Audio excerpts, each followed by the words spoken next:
কুড়িগ্রামে তাপপ্রবাহের কারণে শিক্ষার্থীদের স্বাস্থ্য ঝুঁকি ও পড়াশোনায় নেতিবাচক প্রভাব নিয়ে স্বাস্থ্য কর্মকর্তাদের সঙ্গে সভা হচ্ছে।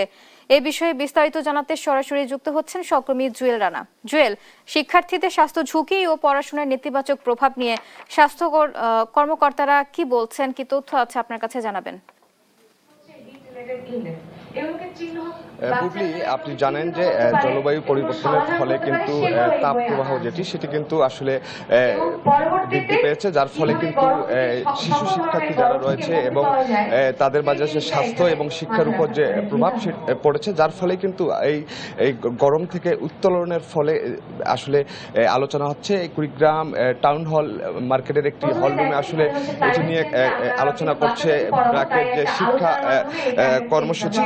তারা কিন্তু এই বিভিন্ন দিক আসলে তুলে ধরছেন। তারা বলছেন যে এই গরমে, তীব্র গরমে যাতে শিক্ষার্থীদের পড়াশোনার আসলে কোনো ব্যাঘাত না ঘটে, সে বিষয়টা নিয়ে কিন্তু এখানে আলোচনা করছে। এখানে উপস্থিত রয়েছেন জেলার যে স্বাস্থ্য কর্মকর্তা রয়েছেন এবং শিক্ষা বিভাগের কর্মকর্তারা আসলে এখানে আসলে উপস্থিত রয়েছেন। পাশাপাশি কিন্তু বিভিন্ন স্কুলের শিক্ষার্থী রয়েছেন এবং অভিভাবক রয়েছেন। আসলে এই তীব্র যে গরম, এই গরমে যে বাচ্চাদের যে আসলে লেখাপড়ার যে ব্যাঘাতটি সৃষ্টি হয়েছে বা সৃষ্টি হচ্ছে, এটি যেন না হয়, যার কারণেই কিন্তু তারা বিভিন্ন দিক নিয়ে কিন্তু এই হলরুমে আসলে আলোচনা করছেন।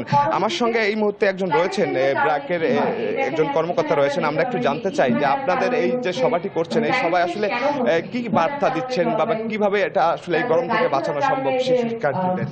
আপনারা জানেন যে জলবায়ু পরিবর্তন এটি এখন আর পাঠ্যপুস্তক অথবা টকশোর মধ্যে সীমাবদ্ধ নেই। এটি এখন আমাদের প্রতিদিন জীবন দিয়ে অনুভব করছি। তো আপনারা জানেন যে ব্র্যাক শিক্ষা কর্মসূচি আমাদের ব্র্যাক ইউনিভার্সিটির জেমস পি গ্র্যান্ট স্কুলের তত্ত্বাবধানে রিসার্চ কার্যক্রম পরিচালনা করছে এবং এই রিসার্চ কার্যক্রমের আওতায় কুড়িগ্রাম জেলার 57টি স্কুলের 1425 জন শিক্ষার্থীর মাঝে একটি গবেষণা কার্যক্রম পরিচালিত হচ্ছে। উক্ত গবেষণার মাধ্যমে আসলে দেখা হচ্ছে যে বর্তমান যে তাপপ্রবাহ এবং যে ক্লাইমেট চেঞ্জের যে প্রভাব, এটা শিক্ষার জীবনে, একটা শিক্ষার্থীর জীবনে স্বাস্থ্যগত এবং তার শিক্ষার ক্ষেত্রে কি প্রভাব পড়ছে, মূলত এই বিষয়গুলোই গবেষণার মাধ্যমে বের করে আনার চেষ্টা করা হচ্ছে এবং স্থানীয়ভাবে আমাদের শিক্ষার্থী এবং তার পরিবারের অভিভাবকগণ কিভাবে এই পরিস্থিতি থেকে নিজেদেরকে পরিত্রাণের চেষ্টা করছে, সেই বিষয়গুলো এই গবেষণায় উঠে আসছে এবং এটা কিভাবে আমরা মিটিগেট করতে পারি এবং খুবই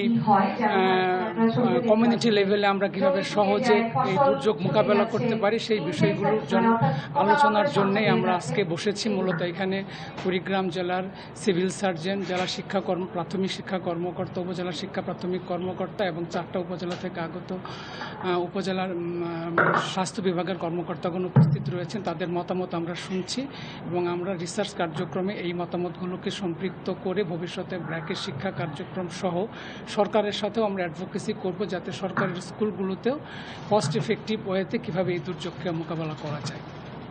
ধন্যবাদ। আসলে বুবলি, আসলে শুনছিলেন যে আসলে এই যে তীব্র যে গরম বা তাপদাহের কারণে যে শিক্ষার্থীদের যে লেখাপড়ার যে ব্যাঘাত ঘটে, সেটি থেকেই কিন্তু আসলে কিছুটা হলেও লাঘবের জন্য কিন্তু এই বিষয়গুলো নিয়েই আসলে আলোচনা করা হচ্ছে। বুবলি, এই ছিল আসলে সর্বশেষ।